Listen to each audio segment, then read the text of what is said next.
would you then describe a spiritual sexual experience compared to an unspiritual one? What would be the difference? What sort of qualities are brought into it to make it a spiritual experience? For me, the most obvious one is openness and a sense of oneness.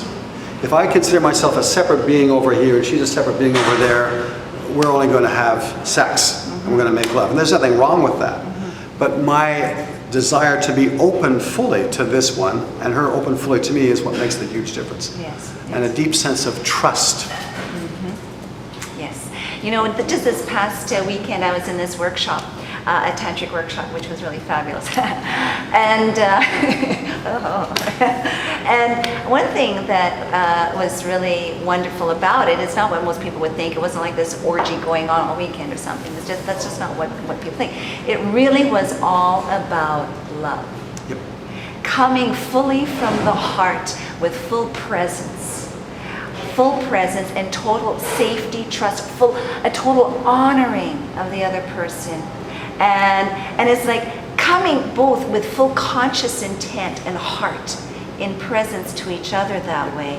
It's like it just then creates this amazing energy between you, right? That is pure ecstasy. It's almost like orgasm without having sex. And that is what I think, I don't know, I mean, I'm wondering if that is ultimately sort of the spiritual part of what is meant to happen through, you know, the relationship with the male and female, which is it's this sort of spiritual presence of love, openness, safety, trust, you're saying, that open-heartedness, and that is just like, woo, the energy that's created is so beautiful and amazing, right?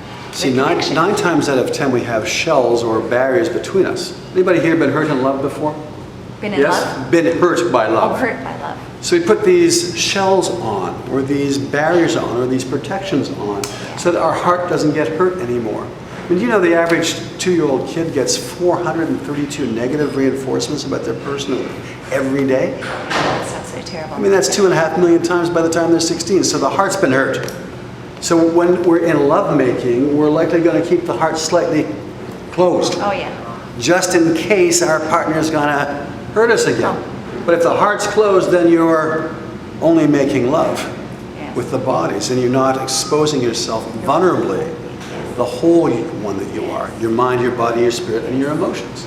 That's what's required if you want to have these awesome spiritual experiences in your lovemaking. Yes. This total vulnerability. Yes, and as you say, the total openness, all those walls being brought down, and that there can be that. Then there's real connection with those walls up. There's no connection. That's right. Right? There's no union. That's There's no oneness happening. It's just two separate bodies doing their gizmo thing, you know. Exactly. And it can be quite meaningless after. You can feel very empty afterwards instead of just totally high. Yeah, no, it's wonderful. If your partner comes to you and they're fully open-hearted and fully present, sometimes even the gaze of an eye is more satisfying than a closed-hearted lovemaking session. Sometimes even just a gentle loving touch on the shoulder and a nod is more satisfying from a fully present partner than lovemaking would be if the hearts were closed. Totally. There's a gal back here nodding. She's going, yep. Because no, really, to be honest, I mean, what we're all after is a deep sense of heart connection. Yes. And we'll do whatever it takes to get that. Yes, absolutely. For myself, I was married for 24 years. And, you know, at the end, you know, I left my husband, and it was a real grief, source of sorrow for me, where I felt I had never been made love to in my life.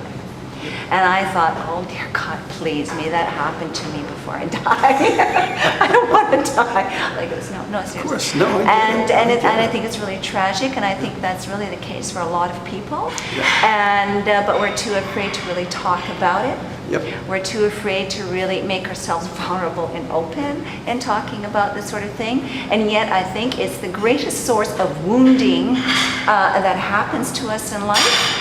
And it's like, it's a bit ridiculous. Why not? There can be so much amazing healing that can happen that could just, so not just change your relationship, But it changes your whole life, where it's meant to be, in my mind, life is meant to be an ongoing, somewhat orgasmic experience of total openness and vulnerability and open heart and connection, where you could say yes to life everywhere, moment by moment, living with a full heart, right?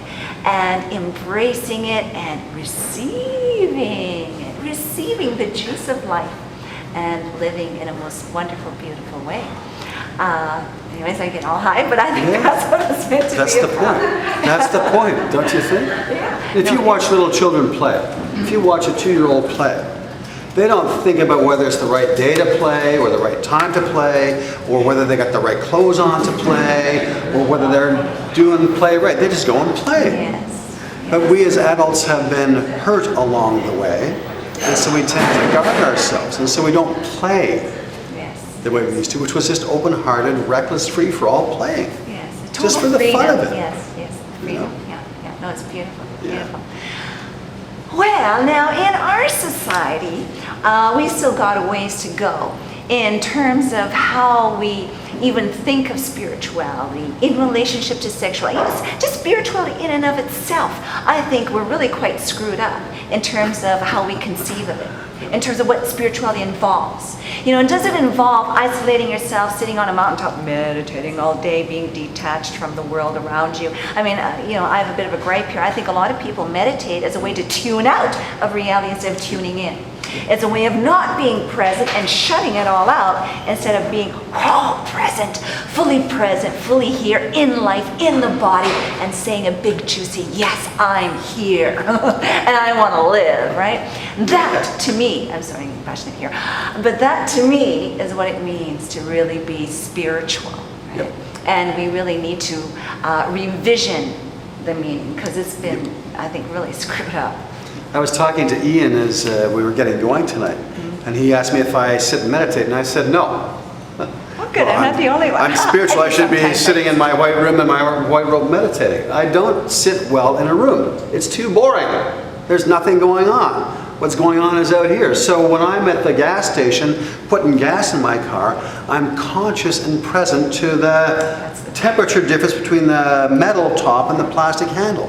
I'm conscious and present to the smell of the gas. I'm conscious and present to the back of my car dropping as the gas goes in the gas tank.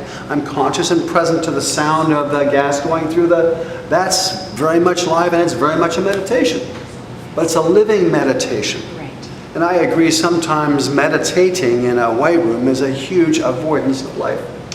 And yet meditation in and of itself is a good thing for us to do from time to time. Oh yeah, it's a useful tool. It depends on how you relate to it. It's a neutral tool. That's right. And just like a knife, there's so many things you could do with a knife. There's so many things you could do with meditation. That's right. It can take you away from reality or bring you more fully into reality. Imagine making lovemaking your meditation. Yes. So your only thought was your partner's pleasure. Imagine that. Imagine if you were so open and so present and so in touch with your partner that you knew where to touch her or him the very moment they needed to be touched there. It's totally possible. It's totally possible. Because in truth, we're all connected. In truth, I'm in your heart and you're in my heart. In truth, it's so. So if I'm in the heart of my wife, if I'm actually connected to her, I should be able to open my awareness inside her and sense what type of pressure she would require on her back, what type of hug she would require in that moment. Does she need a hug in that moment? Or does she need space? So if I make my lovemaking or my relationship my meditation, then I'm onto something. Yes. Yes. And I think that the key thing, with that is having that openness of heart, so that you're really united to that person. You're feeling them. You're so in tune with them that you can almost feel them from the inside. And it's almost as though you're somewhat intuitive then, and somewhat psychic, because you're so in tune, and you can just kind of feel what they need, And this is where, just for myself, like Argentinian tango. I'm a dance freak, but for me, dancing, but specifically tango, is where you have to be just total union with your partner, and so that you could just feel the slightest move. And as a woman too, you're in total surrender.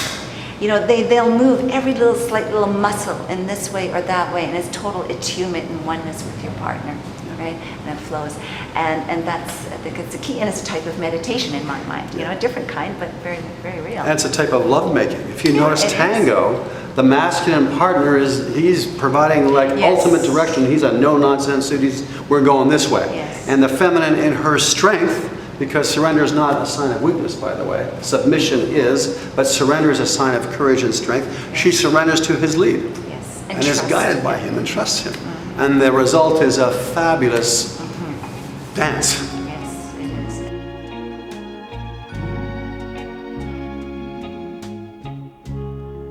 People get ready as a train a-coming.